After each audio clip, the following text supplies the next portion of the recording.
Pakistan border पर इस वक्त भारतीय वायुसेना का सबसे बड़ा युद्धाभ्यास चल रहा है। थार के रेगिस्तान में भारत की वायु शक्ति दिख रही है। पोखरण में भारतीय वायुसेना का युद्धाभ्यास वायु शक्ति 2026 चल रहा है और इस अभ्यास में 120 से ज्यादा एयरक्राफ्ट शामिल है। युद्धाभ्यास में राफेल, सुखोई 30, तेजस, मिग-29 और मिराज 2000 आसमान में अपनी ताकत दिखा रहे हैं। वहीं पर लड़ाकू हेलीकॉप्टर अपाचे चिनूक ने भी अपना दम दिखाया है। राष्ट्रपति द्रौपदी मुर्मू ने जैसलमेर एयरफोर्स स्टेशन से स्वदेशी लाइट कॉम्बैट हेलीकॉप्टर LCH प्रचंड हेलीकॉप्टर में उड़ान भरी है। लड़ाकू हेलीकॉप्टर प्रचंड में बतौर को पायलट उड़ान भरने वाली वो देश की पहली राष्ट्रपति हैं। इससे पहले वो लड़ाकू विमान सुखोई और राफेल में भी उड़ान भरने वाली देश की पहली राष्ट्रपति बनी हैं। कोर्ट के फैसले के बाद अरविंद केजरीवाल भावुक हो गए। मीडिया से बात करते हुए केजरीवाल के आंखों से आंसू आ गए। उन्होंने कहा कि आज सत्य की जीत हुई है। मैंने जीवन में सिर्फ ईमानदारी ही कमाई है। इस दौरान साथ खड़े सिसोदिया भी भावुक हो गए। केजरीवाल ने कहा कि मेरे साथ आजाद भारत का सबसे बड़ा षड्यंत्र हुआ है, लेकिन मुझे न्यायपालिका पर पूरा भरोसा था। आज संविधान की जीत हुई है। दिल्ली की जनता के सामने आज सच सामने आ गया। साफ हुआ कि मैं भ्रष्टाचारी नहीं हूं। कोर्ट के फैसले के बाद केजरीवाल सिसोदिया के साथ एक ही गाड़ी में अपने घर तक पहुंचे। घर पहुंचते ही परिवार वालों ने गले लगाकर स्वागत किया। इस दौरान सभी की आंखें खुशी से भर आईं। केजरीवाल ने पत्नी और बच्चों को गले लगा लिया। पत्नी सुनीता केजरीवाल ने मनीष सिसोदिया को भी गले लगाकर बरी होने की बधाई दी। सुनीता ने कहा कि सच की हमेशा जीत होती है। संसार में कोई कितना भी शक्तिशाली हो, शिव शक्ति से ऊपर नहीं। केजरीवाल और सिसोदिया के बरी होने पर बीजेपी का पहला रिएक्शन आया है। सांसद सुधांशु त्रिवेदी ने कहा है कि अभी सिर्फ निचली अदालत ने बरी किया है, सीबीआई बड़ी अदालत जाएगी। अगर सबूत नहीं थे तो कोर्ट ने पहले आरोप तय करने की इजाजत कैसे दे दी। सुधांशु ने केजरीवाल के बरी होने पर कांग्रेस की चुटकी ली। उन्होंने कहा कि कांग्रेस बताए कि क्या केजरीवाल के बाहर आने से वो खुश हैं या खौफजदा हैं।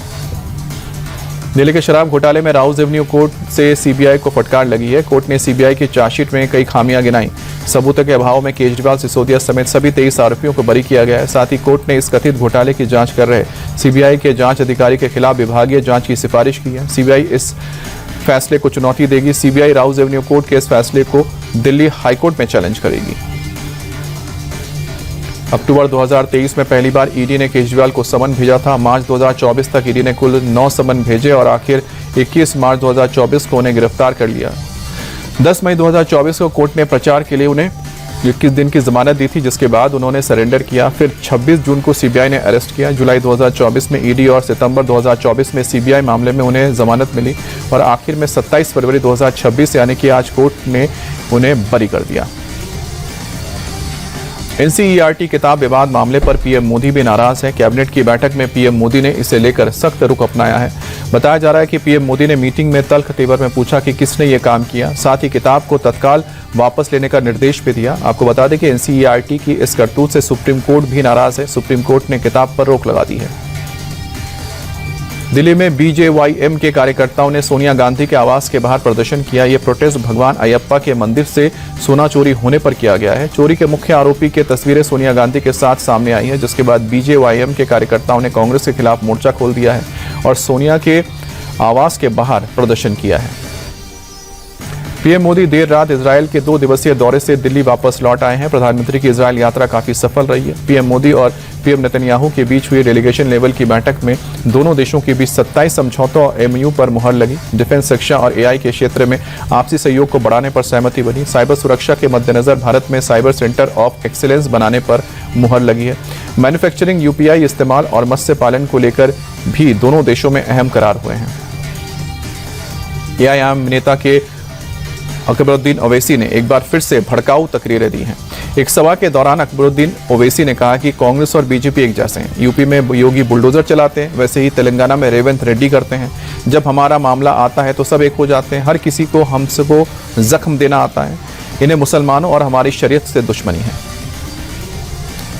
तमिलनाडु विधानसभा चुनाव से पहले राजनीतिक सरगर्मियां बढ़ गई हैं। AIADMK से निकाले गए और राज्य के पूर्व CM O पनीरसेल्वम DMK में शामिल हो गए हैं। CM MK स्टालिन की मौजूदगी में उन्होंने पार्टी की दामन थामी है।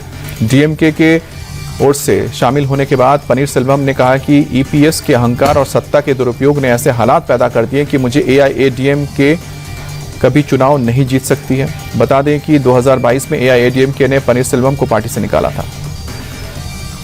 बिजनौर की रहने वाली मुरादाबाद की सपा सांसद रुचि वीरा पर जमीन कब्जा करने का आरोप लगा है। सावित्री देवी ट्रस्ट के अध्यक्ष रजनीश तोमर ने सांसद पर हथियारों के दम पर जमीन की चारदीवारी को गिराने और कब्जा करने का आरोप लगाया है, जबकि सांसद रुचि वीरा ने अपने ऊपर लगे आरोपों को बेबुनियाद बताते हुए सावित्री देवी ट्रस्ट पर अपनी जमीन को कब्जा करने का आरोप लगाया। विवाद बढ़ने पर मुरादाबाद के डीएम ने जमीन की पैमाइश कराने के लिए आदेश दिए। मुंबई पुलिस ने बाइक चोर गिरोह का खुलासा करते हुए 2 आरोपियों को गिरफ्तार किया है। इनके पास से 11 स्पोर्ट्स और बुलेट बाइक बरामद हुई है, जिनकी कीमत करीब 23,89,000 बताई जा रही है। गिरफ्तार आरोपियों के खिलाफ मुंबई के अलग अलग थानों में 15 केस दर्ज हैं। फिलहाल पुलिस ने गिरफ्तार आरोपियों से बाइक के गैंग से जुड़े बाकी लोगों से पूछताछ कर रही है। गाजियाबाद में मुस्लिम दुकानदारों को धमकी देने वाले सत्यम पंडित को पुलिस ने गिरफ्तार किया है। दरअसल मंगलवार को मीट दुकान खोलने पर सत्यम पंडित ने होटल बंद करने को लेकर धमकी दी थी। साथ ही मंगलवार को दुकान खोलने पर आग लगने की बात कही थी। वीडियो सामने आने के बाद पुलिस ने कार्रवाई करते हुए आरोपी को अरेस्ट किया है। इस वीडियो को सत्यम पंडित ने खुद अपने फेसबुक पर पोस्ट किया है। यूपी में त्योहारों को देखते हुए खाद्य विभाग लगातार एक्शन में है। लखनऊ में फूड सेफ्टी डिपार्टमेंट ने बड़ी कार्रवाई करते हुए भारी मात्रा में एक्सपायरी और मिलावटी मिठाई जब्त की है। फैजुल्लागंज इलाके में 1 क्विंटल से ज्यादा सोन पापड़ी और राजभोग मौके पर ही नष्ट कराई गई हैं। इसके अलावा अलग अलग इलाकों में छापेमारी कर 10,415 किलो मसाले और खोया सीज किया गया, जिसकी अनुमति कीमत करीबन 55 लाख से ज्यादा है। साथ ही खाद्य विभाग ने 15 सैंपल जांच के लिए भेजे हैं। कृष्णनगरी मथुरा वृंदावन में होली का उत्सव शुरू हो गया। वृंदावन से लेकर बरसाना नंदगांव में लाखों श्रद्धालु पहुंच रहे हैं।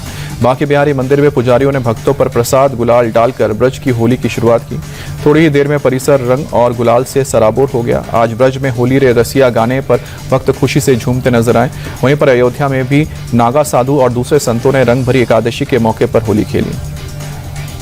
यूपी के संभल में रंग एकादशी का पर्व बड़े ही धूमधाम के साथ मनाया जा रहा है, तो वहीं पर दूसरी तरफ रमजान माह का दूसरा जुमा भी है, जिसको लेकर पूरा शहर छावनी में तब्दील हो गया, जहां मस्जिद के आसपास बड़ी संख्या में पुलिस फोर्स, आरआरएफ और पीएसी के जवान तैनात किए गए हैं। इसके अलावा कंट्रोल रूम से सीसीटीवी के जरिए भी पैनी नजर रखी जा रही है, ताकि किसी भी तरह माहौल ना बिगड़े। साथ ही मस्जिद की दीवारों को तिरपाल से ढक दिया गया है। होली से पहले पूरे उत्तर प्रदेश में अवैध शराब के खिलाफ सख्त एक्शन जारी है। अवैध शराब कारोबारियों को अरेस्ट करने के लिए पुलिस ताबड़तोड़ छापेमारी कर रही है। पीलीभीत में आबकारी विभाग और पुलिस की टीम ने जॉइंट ऑपरेशन चलाते हुए 15 लोगों को गिरफ्तार किया। जंगलों झाड़ियों में छिपे तस्करों की तलाश के लिए ड्रोन की मदद ली गई। गोमती नदी के किनारे बसे गांव से सर्च ऑपरेशन में 71 लीटर अवैध कच्ची शराब को जब्त किया गया। अनिल अंबानी और उनकी कंपनी रिलायंस कम्युनिकेशंस के खिलाफ सीबीआई ने धोखाधड़ी का एक नया मामला दर्ज किया है। जांच एजेंसी का आरोप है कि अनिल अंबानी और उनकी कंपनी ने साल 2013 से 17 के बीच बैंक ऑफ बड़ौदा के साथ 2,220 करोड़ रुपए से ज्यादा की धोखाधड़ी की। बैंक की शिकायत के बाद सीबीआई ने अनिल अंबानी के घर और रिलायंस कम्युनिकेशन के दफ्तरों में छापेमारी की, जहां से लोन ट्रांजैक्शन से जुड़े कई दस्तावेज बरामद किए गए। कोलंबो में इंग्लैंड और न्यूजीलैंड के बीच सुपर 8 का मुकाबला आज खेला जाएगा। दोनों टीमों के बीच शाम को 7 बजे मैच शुरू होगा। इंग्लैंड की टीम पहले ही सेमीफाइनल में एंट्री कर चुकी है, वहीं पर न्यूजीलैंड की टीम जीत के साथ अपनी जगह पक्की करने उतरेगी। दोनों टीमें अब तक T20 में 30 मुकाबले खेल चुकी है, जहां इंग्लैंड ने 17 और न्यूजीलैंड ने 10 मुकाबले जीते हैं। 3 मैच का नतीजा नहीं आया था।